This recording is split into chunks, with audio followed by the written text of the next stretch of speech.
మనం భారతదేశంలో ఉన్నాం కదా, అసలు ఇండియా సైజ్ ఎంత అనే డౌట్ మీరు ఎవరికైనా వచ్చిందా? గట్టిగా మాడితే 3.28 మిలియన్ స్క్వేర్ కిలోమీటర్స్. ఇది ఉండడానికి చాలా పెద్ద నంబర్ గా ఉండొచ్చేమో గానీ మీరు రష్యాతో, కెనడాతో, అమెరికాతో మీరు కంపేర్ చేస్తే చాలా చిన్నది. సైజ్ ప్రకారం 5 భారతదేశాన్ని కలిపితే ఒక రష్యా అవ్వచ్చేమో, లేదా 3 కలిపితే ఒక యునైటెడ్ స్టేట్స్ అవ్వచ్చేమో. కానీ స్పిరిట్ ఆఫ్ ద నేషన్ అంటారు కదా, పాపులేషన్ కాదు స్పిరిట్. పాపులేషన్ వైజ్ చూస్తే ఒక స్క్వేర్ కిలోమీటర్ కి మనకి సుమారు 440 మంది భారతీయులు ఉంటారు. రష్యాలో చూస్తే 4 కిలోమీటర్ కి, అమెరికాలో 36.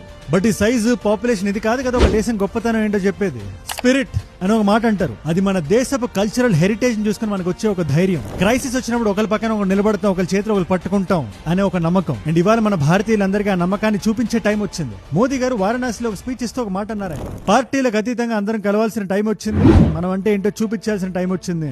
ऐसा कोई भी राजनीतिक दल हो, कोई भी राजनेता हो, देश हित में हर पल, हर बार, हर जगह हम स्वदेशी का संकल्प लें.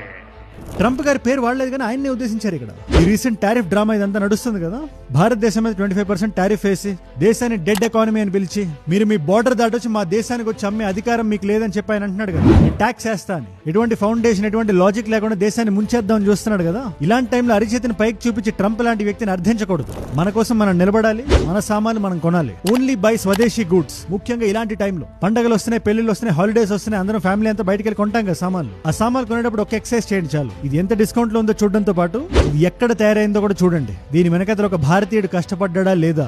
ఇవాళ మన దేశంలో ఉండే ఎక్స్పోర్ట్ ఎకానమీ కష్టాల్లో ఉంది. వాళ్ళ కోసం మనం నిలబడాలి, ఒక భారతీయుడికి ఇంకో భారతీయుడిలా. ద స్పిరిట్ ఆఫ్ భారత్ అని చూపించడానికి చిన్న చిన్న పనులు చాలు. గణేష్ పండుగ వస్తుంది, వినాయక చతుర్థి. మీలో ఎంతమందికి తెలిసి ఒక segment of the idols China నుంచి వస్తున్నాయండి. జాగ్రత్తగా చూసుకొని కొనాలి, అంతే చాలు ఇవాళ. ఎందుకంటే ఎలాంటి సిచ్యువేషన్ అయినా ఒక సిద్ధాంతాన్ని మనం నమ్ముకోవాలి. Nation first, Bharat first. ఈ రీల్ ఎంతవరకు వీలైతే అంతవరకు షేర్ చేయండి. ప్రతి తెలుగువాడికి, ప్రతి భారతీయుడికి వెళ్ళేలా చూడండి.